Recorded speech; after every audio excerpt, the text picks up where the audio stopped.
Mas que história é essa de que baleias são vacas que queriam ser sereias, hein?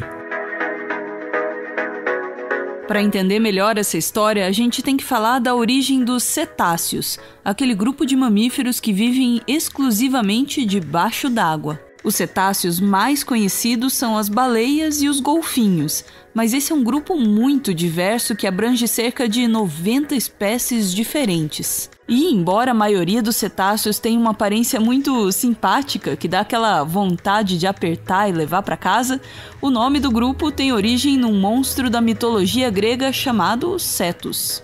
De acordo com a mitologia grega, a mãe de Andrômeda disse que sua filha era a mais bela entre as Nereidas, seres femininos que acompanhavam Poseidon, o rei dos mares.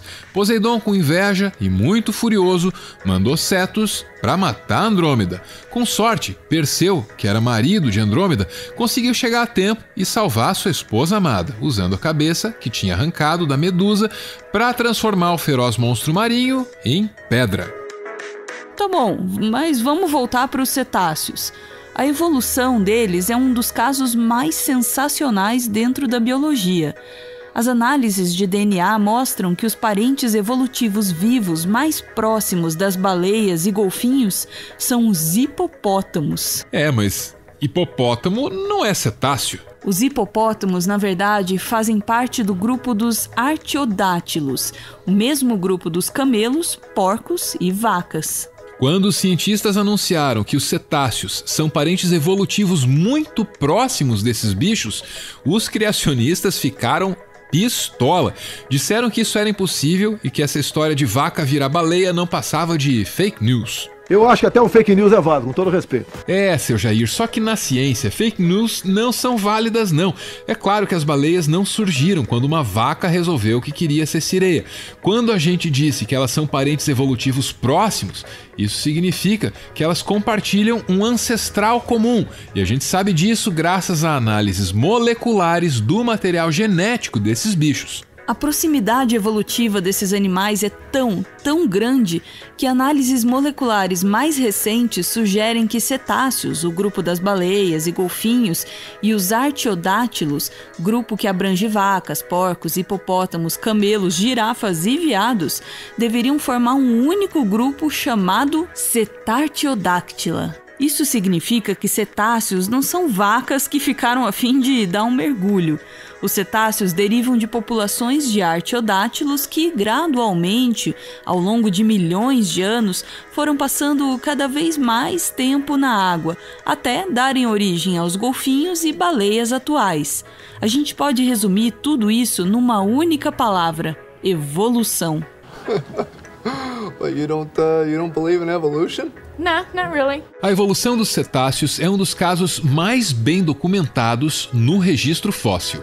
O primeiro cetáceo surgiu há cerca de 50 milhões de anos. Esses fósseis encontrados na Índia pertencem a um artiodátilo que viveu na Terra há 48 milhões de anos. O formato da cabeça, os ossos mais densos e o tipo de oxigênio encontrado nos dentes indicam que esses animais, assim como os hipopótamos, passavam um tempinho na água, provavelmente para procurar comida ou fugir de predadores.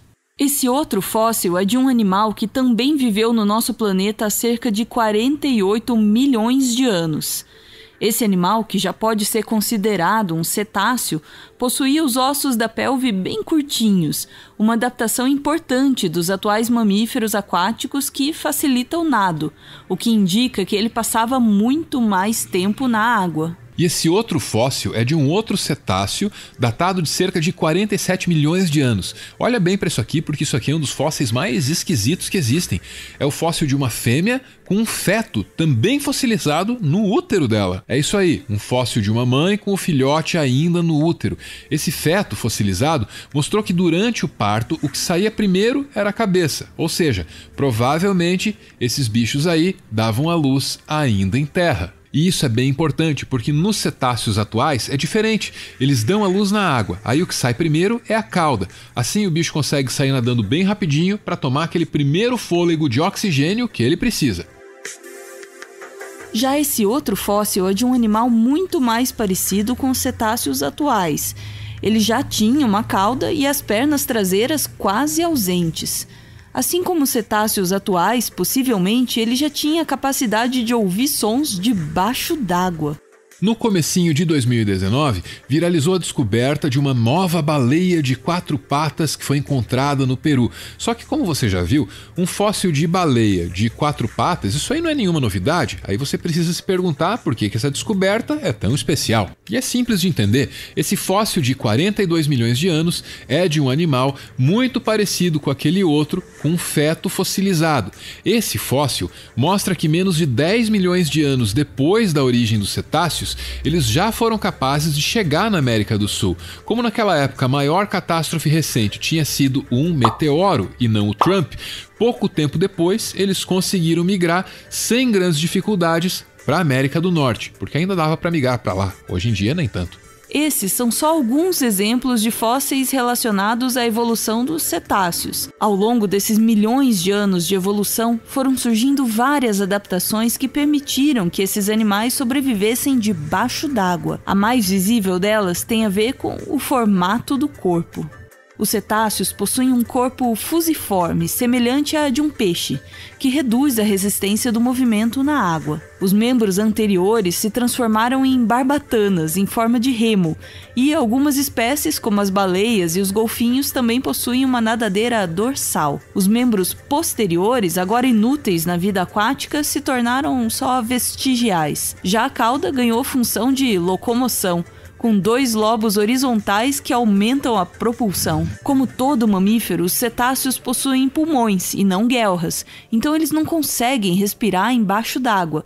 Por isso, a narina desses animais é posicionada mais ou menos no topo da cabeça, para facilitar o acesso ao oxigênio quando eles sobem para a superfície. Só que isso aí teve um preço. Os cetáceos têm um péssimo olfato. Eles inclusive perderam vários genes envolvidos com a capacidade de sentir cheiro. Os cetáceos também têm um sistema respiratório separado do sistema digestivo. Isso permite, por exemplo, que os golfinhos abram a boca debaixo d'água para caçar sem morrer afogados com os pulmões cheios d'água. Essa separação entre o sistema respiratório e o sistema digestivo deu origem à ideia de que é impossível cetáceos morrerem engasgados, já que a passagem de ar é diferente da passagem de comida. Bom, mas como quase tudo em biologia, sempre tem exceções. Em 2017 foi encontrado um golfinho que morreu engasgado quando tentou comer um polvo de 2 quilos inteiro. Os golfinhos podem deslocar a epiglote, um tecido que conecta a laringe à narina, para abrir mais a garganta e engolir pedaços maiores de comida. Com a epiglote deslocada é impossível que o ar chegue até os pulmões. E o resultado da gula do golfinho foi esse. Segundo a autópsia, que acabou virando o primeiro artigo científico a descrever a morte de um golfinho por asfixia ocasionada por um polvo, os tentáculos do polvo impediram que a epiglote voltasse ao seu lugar, sufocando o pobre do golfinho até a sua morte. E é isso que dá ter o olho maior que a barriga, hein? Nós, seres humanos, armazenamos apenas 15% do oxigênio nos nossos músculos. Já um cetáceo consegue armazenar até 50% de oxigênio dentro dos músculos. E isso é possível graças a uma enorme quantidade de mioglobina, a proteína responsável por armazenar oxigênio em músculos. O problema é que a estrutura da mioglobina faz com que, quando agrupadas, elas percam sua função. Quanto mais mioglobina, mais fácil delas se agruparem. Aí, como é que os cetáceos conseguem manter uma enorme quantidade de mioglobina nos músculos sem que elas se agrupem e parem de funcionar, hein? Esse mistério foi resolvido pelos cientistas em 2013, quando eles descobriram que a mioglobina dos cetáceos tem uma carga elétrica positiva muito mais alta que a de outros mamíferos. Essa alta carga elétrica aumenta a repulsão entre as proteínas, impedindo que elas se agrupem e se tornem não funcionais. Assim, os cetáceos conseguem ter muito mais mioglobinas funcionais, armazenando mais oxigênio, o que permite que eles passem até 2 horas debaixo d'água. A evolução dos cetáceos é um grande exemplo da força da teoria da evolução. A evolução ocorreu, ocorre e vai continuar ocorrendo. Em muitos casos, a gente conseguiu ver essa evolução através dos fósseis. Se a evolução não fosse verdadeira, os fósseis não ocorreriam numa ordem que faz sentido do ponto de vista evolutivo. Todos nós, seres vivos, estamos de alguma forma conectados através da grande árvore da vida. Mas a ciência não é feita só de respostas. É feita principalmente de perguntas. Por que as baleias são tão grandes, hein? A baleia orca é mesmo uma baleia? Qual é a diferença entre golfinhos e baleias? Golfinhos são mesmo inteligentes? Mas tudo isso é assunto para um próximo vídeo. Até mais e obrigado pelos peixes!